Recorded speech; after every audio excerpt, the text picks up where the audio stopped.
गगनपुर नाम का एक गांव था जो कि समुद्र किनारे बसा हुआ था। वहीं एक मनोहर नाम का मछुआरा पत्नी रज्जो और बेटे चंदू के साथ रहता था। समुद्र किनारे गांव होने के कारण वहां ज्यादातर लोग मछली बेचने का काम ही करते थे, लेकिन सभी मछली पकड़ने केवल दाईं तरफ जाया करते थे, क्योंकि बाईं तरफ एक पुराना पानी का जहाज खड़ा था और लोगों का मानना था कि उसमें एक नाविक की आत्मा है। छगन टहलते टहलते समुद्री तट के बाईं तरफ पहुंच गया था। उसे ध्यान ही नहीं रहा था कि वहां वो रहता है। हे भगवान, मैं ये कहाँ आ गया? यहाँ तो वो रहस्यमयी नाविक रहता है। मुझे जल्दी से निकलना चाहिए। रुक जा, रुक जा। हे भगवान, वो आ गया। छगन पीछे मुड़कर देखता है तो उसके सामने एक बहुत ही खतरनाक सा दिखने वाला आदमी खड़ा था। उसे देखकर छगन की चीख निकल जाती है और वो आदमी उसकी तरफ भागने लगता है। छगन भी हड़बड़ाकर वहाँ से भागता है और एक पत्थर से टकराकर गिर पड़ता है। वो खतरनाक आदमी अब छगन के पास आ चुका था और तभी छगन बेहोश हो जाता है। तो इससे किसने बोला था वहां जाने को? ये तो होना ही था।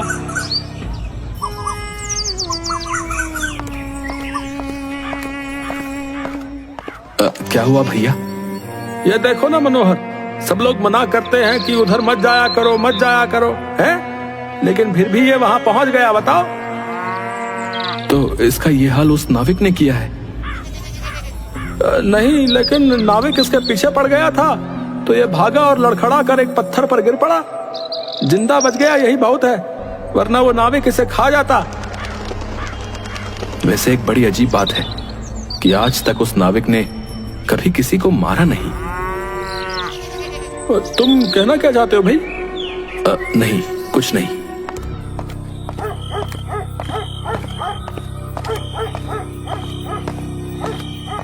अरे आप आ गए? आओ आओ, मैं आपका ही इंतजार कर रही थी। मेरा इंतजार करने का कोई फायदा नहीं है, क्योंकि मैं आज भी कुछ खाने को नहीं लाया हूँ। हे भगवान, ऐसे कैसे चल पाएगा? आज भी आपको कोई मछली नहीं मिली क्या? एक बहुत छोटी सी मछली मिली थी, लेकिन फिर वो भी मर गई तो किसी ने खरीदी ही नहीं। वहां मछुआरों की इतनी ज्यादा भीड़ होने लगी है कि मुझ जैसे छोटे मछुआरों को कुछ हासिल ही नहीं होता। तो आप दूसरी तरफ क्यों नहीं चले जाते? उधर कोई भी नहीं जाता है, वहां आपको आसानी से बहुत सारी मछलियां मिल जाएंगी। कोई नहीं जाता है तो उसका एक कारण है। वहां एक नाविक का भूत रहता है। भूत? क्या सच में ऐसा होता है या लोगों ने अफवाह फैला रखी है? सच है, तू इस बारे में बात मत कर, जा जाकर चुपचाप सो जा। चंदू जाकर लेट तो जाता है, पर वो अपने माँ बाप की बातें सुनता रहता है, जिससे उसे पता चलता है कि उसके पिता का काम बहुत बुरा चल रहा है। वो अगले दिन अपने दोस्त राजू से मिलता है, जो कि गांव के प्रधान हरि प्रसाद का बेटा था। मेरे पिता को भी एक भी मछली नहीं मिल रही है और हमारे घर में खाने के लाले पड़ गए हैं। इसलिए मैं सोच रहा हूँ कि मुझे समुद्र तट के बाईं ओर जाकर देखना चाहिए कि वहां क्या है, और कोई क्यों नहीं वहां जाता। तू पागल हो गया क्या? तुझे पता नहीं कि वहां एक नाविक का भूत रहता है? बड़े लोग तो कुछ भी मनगढ़ंत कहानियां बनाते रहते हैं।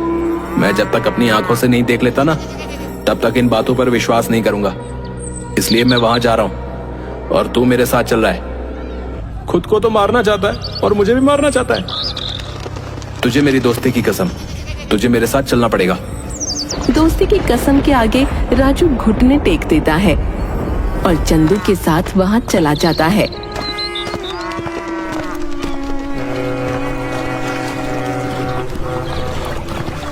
वहां वो लोग देखते हैं कि समुद्र किनारे एक पुराने जमाने वाला पानी का जहाज खड़ा है, जो कि काफी हद तक बर्बाद हो चुका है। चल उस जहाज के पास चलते हैं। यहाँ तक तो आ गए, ये काफी नहीं है क्या जो तुझे उस जहाज के पास भी जाना है? चल तो जहाज भी देख लेंगे और ये भी कि यहाँ पर मछलियां हैं या नहीं।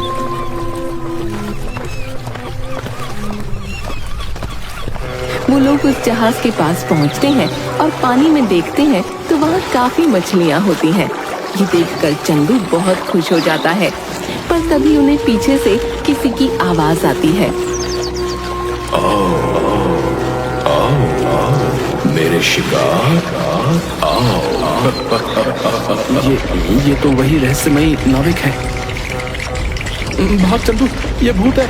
अरे चंदू जल्दी चल यहाँ से, वरना ये हमें मार डालेगा। अरे रुक तो, नहीं ये हमें मार डालेगा।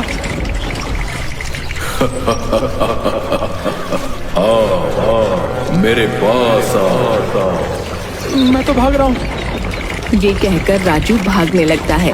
चंदू भी उसके पीछे भागता है और उन दोनों के पीछे वो नाविक बहुत तेजी से दौड़ता हुआ आ रहा था। वो अपनी फुल स्पीड में भाग रहे थे, लेकिन वो नाविक उनके करीब आता चला जा रहा था। तभी अचानक राजू रुकता है और कुछ पत्थर उठाकर उस पर फेंकता है और दोबारा दौड़ने लगता है। आज हम बस बच ही गए, वरना हम उस नाविक का शिकार बन गए होते। अरे तू पागल है, 1 मिनट रुकता तो सही।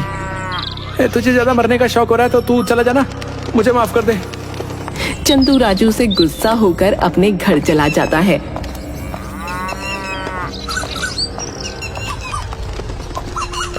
इधर राजू अपने पिता के पास जाता है और उनसे मछुआरों की दिक्कत की बात करता है, क्योंकि वो भले ही डरपोक था, लेकिन था तो चंदू का दोस्त। उसे अपने दोस्त की फिक्र तो थी।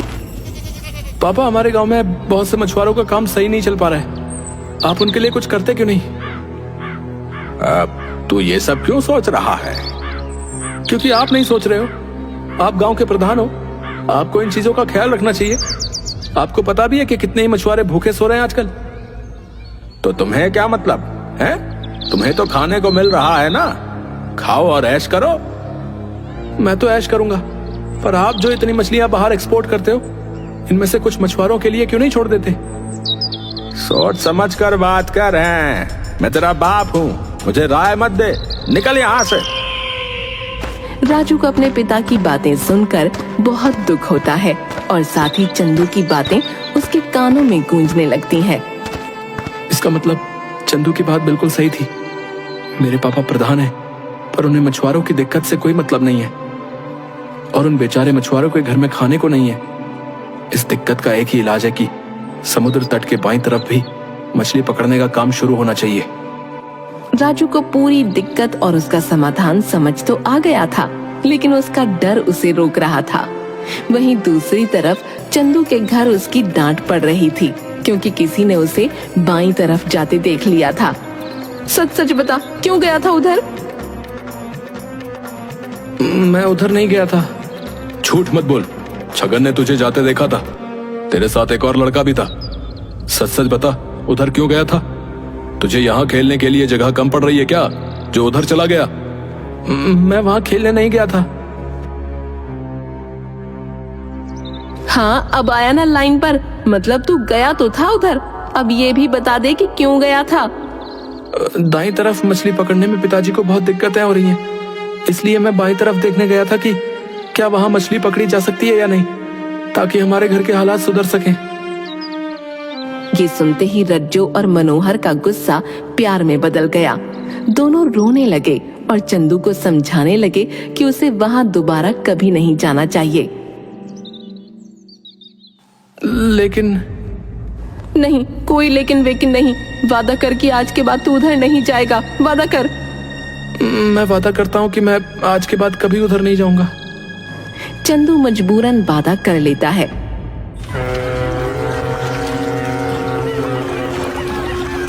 उसी रात एक शराबी समुद्र तट के बाईं तरफ चला जाता है। उसे बिल्कुल होश नहीं था। वो जाकर उस नाविक से टकरा जाता है। नाविक से टकराते ही उसे होश आ जाता है और वो बुरी तरह से चिल्लाते हुए वहां से भागने लगता है।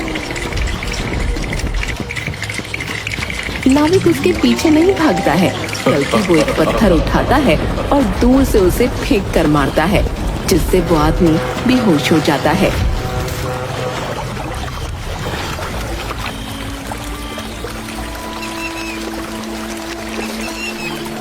अगली सुबह वो नंगा चौराहे पर पड़ा मिलता है।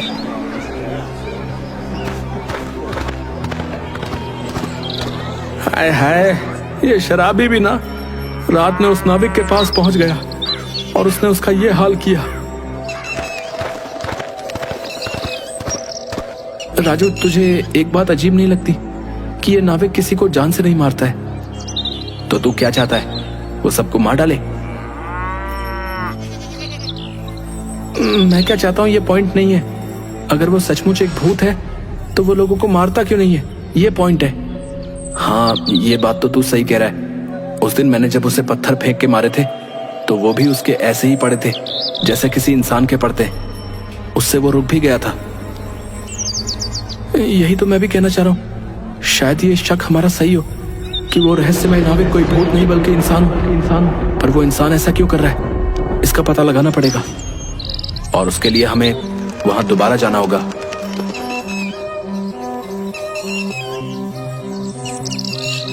इस बार वो लोग एक प्लान बनाते हैं जिसके हिसाब से वो लोग वहां जाएंगे, लेकिन राजू छिप कर रहेगा और नाविक के सामने आते ही उस पर जाल डाल देगा।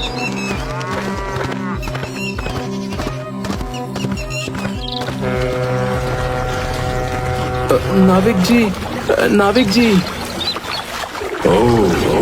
तुम वापस आ गए। चलो, अच्छा है। वैसे भी भूख लग रही थी।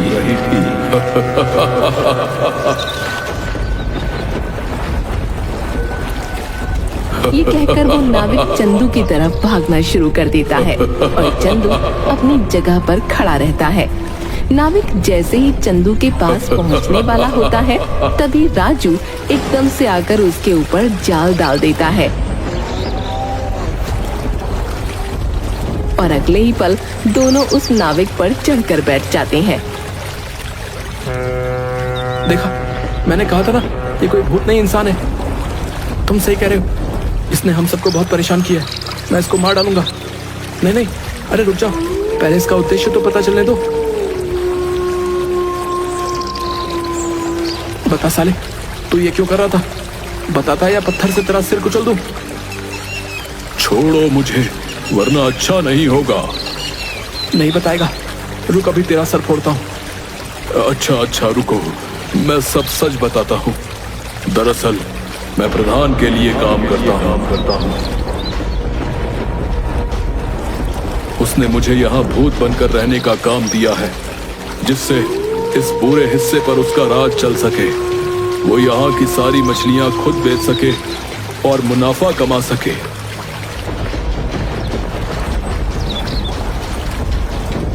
क्या मेरे पापा ने तुमसे ये सब करने को कहा था? चंदू और राजू वापस गांव में जाते हैं और सबको ये सच्चाई बताते हैं।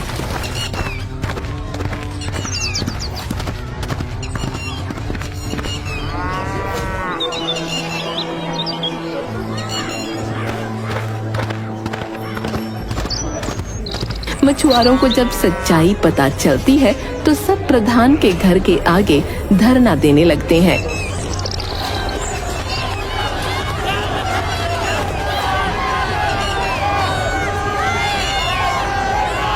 पर प्रधान अपनी गलती मानने को तैयार नहीं था।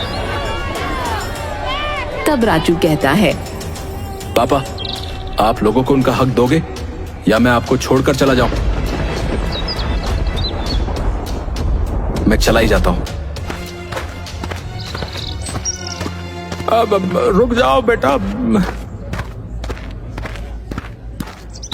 मैं अपना गुनाह कबूल करता हूं। मैं मानता हूं कि ये मैंने ही किया था। वहां कोई भूत नहीं था। ये भूत मैंने अपने फायदे के लिए बनाया था। आप लोग मुझे माफ कर दीजिए। अब से समुद्री तट का बायां हिस्सा भी आप लोगों का है। ये सुनकर सारे मछुआरे खुश हो जाते हैं। चंदू के माता पिता के साथ सारे मछुआरों की दिक्कत अब दूर हो चुकी थी। अब कोई रहस्यमय नाविक नहीं था, सिर्फ खुशहाल मछुआरे थे।